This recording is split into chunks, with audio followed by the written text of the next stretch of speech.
How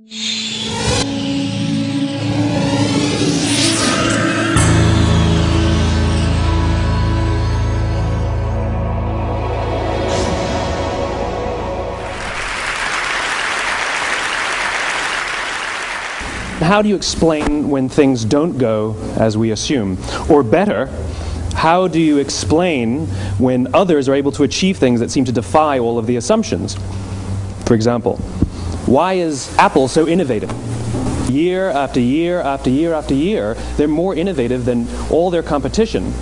And yet, they're just a computer company. They're just like everyone else. They have the same access to the same talent, the same agencies, the same consultants, the same media. Then why is it that they seem to have something different? Why is it that Martin Luther King led the civil rights movement? He wasn't the only man who suffered in a pre-civil rights America, and he certainly wasn't the only great orator of the day. Why him? And why is it that the Wright brothers were able to figure out controlled powered manned flight when there were certainly other teams who were better qualified, better funded, and they didn't achieve powered manned flight, and the Wright brothers beat them to it? There's something else at play here. About 3.5 years ago, I made a discovery, and this discovery profoundly changed my view on how I thought the world worked, and it even profoundly changed the way in which I operate in it. As it turns out, there's a pattern. As it turns out, all the great and inspiring leaders and organizations in the world, whether it's Apple or Martin Luther King or the Wright brothers, they all think, act, and communicate the exact same way, and it's the complete opposite to everyone else. All I did was codify it. And it's probably the world's simplest idea. I call it the golden circle.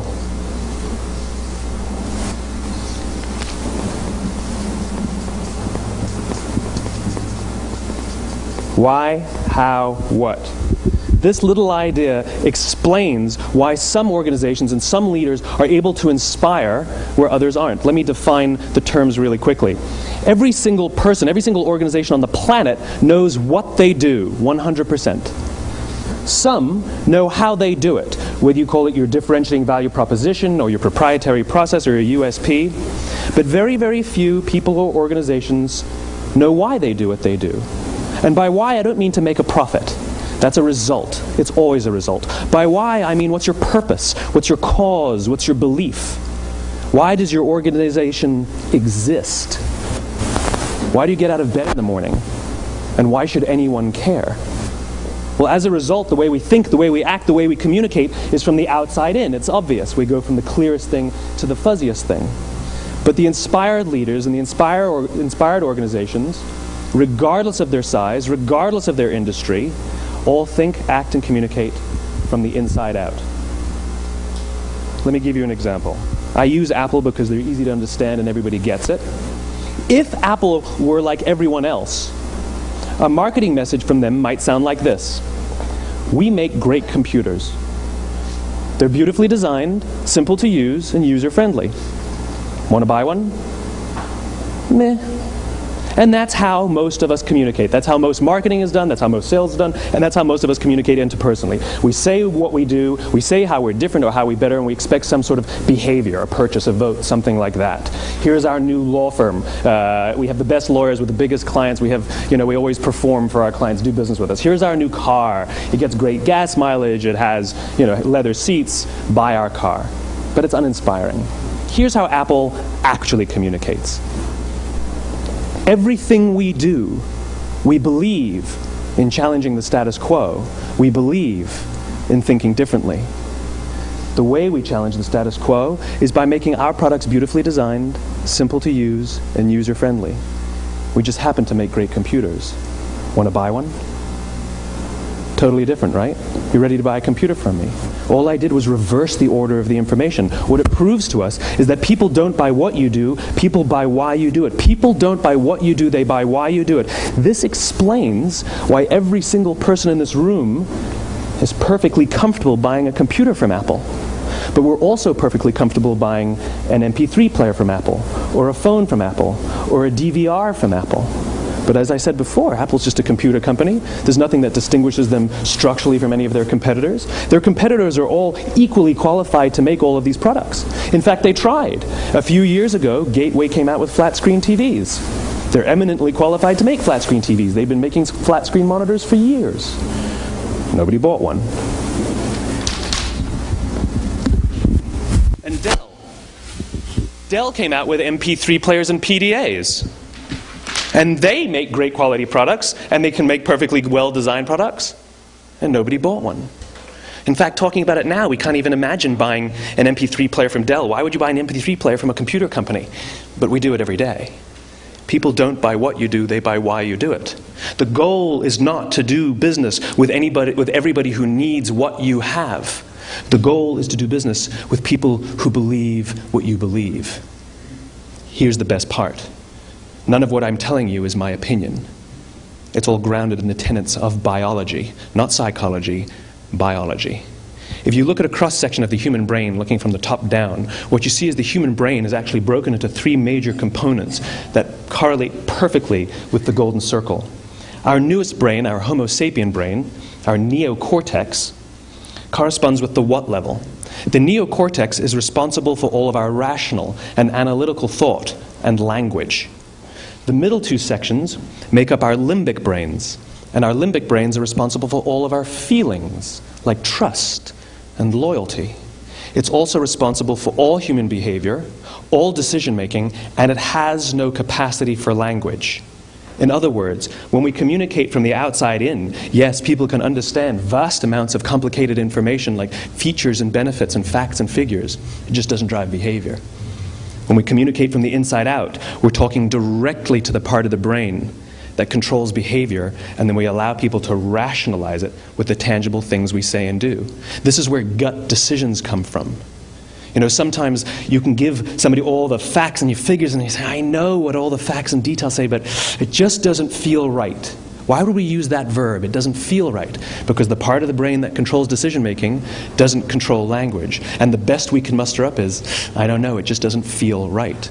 Or sometimes you say you're leading with your heart, or you're leading with your soul. Well, I hate to break it to you, those aren't other body parts controlling your behavior. It's all happening here in your limbic brain, the part of the brain that controls decision-making and not language.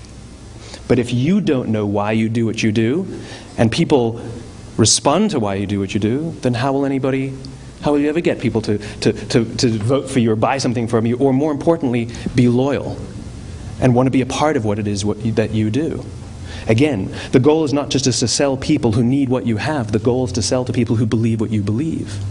The goal is not just to hire people who need a job. It's to hire people who believe what you believe.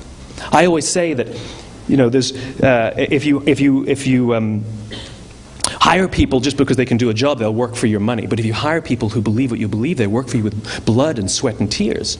And nowhere else is there a better example of this than with the Wright brothers. Most people don't know about Samuel Pierpont Langley. And back in the early 20th century, the pursuit of powered man flight was like the dot-com of the day. Everybody was trying it. And Samuel Pierpont Langley had what we assume to be the recipe for success. I mean, even now, you ask people, why did your product or why did your company fail? And people always give you the same permutation of the same three things. Undercapitalized, the wrong people, bad market conditions. It's always the same three things. So let's explore that. Samuel Pierpont Langley was given $50,000 by the War Department to figure out this flying machine. Money was no problem. He held a seat at Harvard and worked at the Smithsonian and was extremely well connected. He knew all the big minds of the day. He hired the best minds money could find, and the market conditions were fantastic. The New York Times followed him around everywhere, and everyone was rooting for Langley. And how come we've never heard of Samuel Pierpont Langley? A few hundred miles away in Dayton, Ohio, Orville and Wilbur Wright. They had none of what we consider to be the recipe for success. They had no money. They paid for their dream with the proceeds from their bicycle shop. Not a single person on the Wright brothers' team had a college education, not even Orville or Wilbur. And the New York Times followed them around nowhere. The difference was Orville and Wilbur were driven by a cause, by a purpose, by a belief. They believed that if they could figure out this flying machine, it'll change the course of the world. Samuel Pierpont Langley was different. He wanted to be rich, and he wanted to be famous. He was in pursuit of the result. He was in pursuit of the riches. And lo and behold, look what happened. The people who believed in the Wright brothers' dream worked with them with blood and sweat and tears. The others just worked for the paycheck. And they tell stories of how every time the Wright brothers went out, they would have to take 5 sets of parts because that's how many times they would crash before they came in for supper. And eventually, on December 17th, 1903, the Wright brothers took flight. And no one was there to even experience it. We found out about it a few days later. And further proof that Langley was motivated by the wrong thing, the day the Wright brothers took flight, he quit. He could have said, "That's an amazing discovery, guys. Now we'll improve upon your technology." But he didn't. He wasn't first. He didn't get rich. He didn't get famous. So he quit. People don't buy what you do, they buy why you do it. And if you talk about what you believe, you will attract those who believe what you believe. Well, why is it important to attract those who believe what you believe? Something called the law of diffusion of innovation. And if you don't know the law, you definitely know the terminology. The first 2.5% of our population are our innovators. The next 13.5% of our population are our early adopters. The next 34% are your early majority, your late majority, and your laggards. The only reason these people buy touch-tone phones is because you can't buy rotary phones anymore.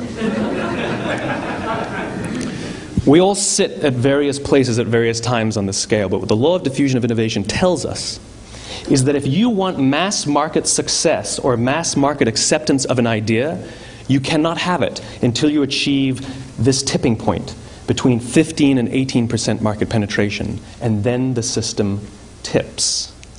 And I love asking businesses, what's your conversion on new business? And they love to tell you, oh, it's about 10%, proudly. Well, you can trip over 10% of the customers. We all have about 10% who just get it. That's how we describe them, right? That's like that gut feeling, oh, they just get it. The problem is, how do you find the ones that just get it before you're doing business with them versus the ones who don't get it? So it's this here, this little gap, that you have to close, as Geoffrey Moore calls it, crossing the chasm. Because you see, the early majority will not try something until someone else has tried it first. And these guys, the innovators and the early adopters, they're comfortable making those gut decisions. They're more comfortable making those intuitive decisions that are driven by what they believe about the world, and not just what product is available. These are the people who stood online for 6 hours to buy an iPhone when they first came out, when you could have just walked into the store the next week and bought one off the shelf. These are the people who spent $40,000 on flat-screen TVs when they first came out, even though the technology was substandard. And by the way, they didn't do it because the technology was so great. They did it for themselves. It's because they wanted to be first. People don't buy what you do, they buy why you do it. And what you do simply proves what you believe. In fact, people will do the things that prove what they believe. The reason that person bought the iPhone in the first 6 hours, or stood in line for 6 hours, was because of what they believed about the world and how they wanted everybody to see them. They were first. People don't buy what you do, they buy why you do it. So let me give you a famous example, a famous failure and a famous success of the law of diffusion of innovation. First, the famous failure. It's a commercial example. As we said before a second ago, the recipe for success is money and the right people and the right marketing conditions, right? You should have success then. Look at TiVo.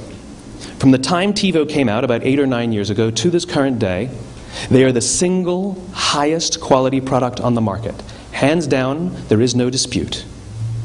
They were extremely well funded. Market conditions were fantastic. I mean, we use TiVo as a verb. I TiVo stuff on my piece of junk Time Warner DVR all the time. But TiVo is a commercial failure. They've never made money. And when they went IPO, their stock was at about $30 or $40 and then plummeted, and it's never traded above 10. In fact, I don't think it's even traded above 6, except for a couple of little spikes. Because you see, when TiVo launched their product, they told us all what they had. They said, we have a product that pauses live TV, skips commercials, rewinds live TV, and memorizes your viewing habits without you even asking. And the cynical majority said, we don't believe you, we don't need it, we don't like it, you're scaring us. What if they had said, if you're the kind of person who likes to have total control over every aspect of your life, boy, do we have a product for you. It pauses live TV, skips commercials, memorizes your viewing habits, etc., etc. People don't buy what you do, they buy why you do it, and what you do simply serves as the proof of what you believe. Now let me give you a successful example of the law of diffusion of innovation. In the summer of 1963, 250,000 people showed up on the Mall in Washington to hear Dr. King speak. They sent out no invitations, and there was no website to check the date. How do you do that? Well, Dr. King wasn't the only man in America who was a great orator. He wasn't the only man in America who suffered in a pre-civil rights America. In fact, some of his ideas were bad. But he had a gift. He didn't go around telling people what needed to change in America. He went around and told people what he believed.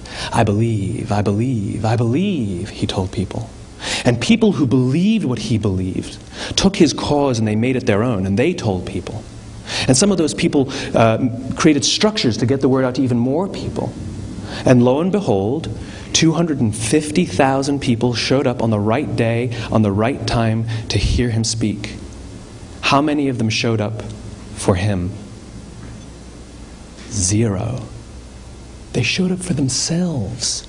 It's what they believed about America that got them to travel on a bus for 8 hours to stand in the sun in Washington in the middle of August.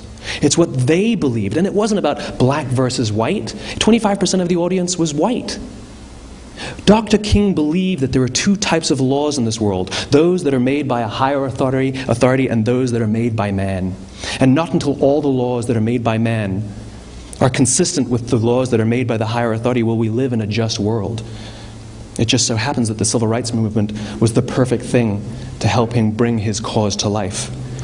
We followed him not for him, but for ourselves. And by the way, he gave the I have a dream speech, not the I have a plan speech. Listen to politicians now with their comprehensive 12-point plans. They're not inspiring anybody. Because there are leaders and there are those who lead. Leaders hold a position of power or authority, but those who lead inspire us. Whether they're individuals or organizations, we follow those who lead not because we have to, but because we want to. We follow those who lead not for them, but for ourselves. And it's those who start with why that have the ability to inspire those around them or find others who inspire them. Thank you very much.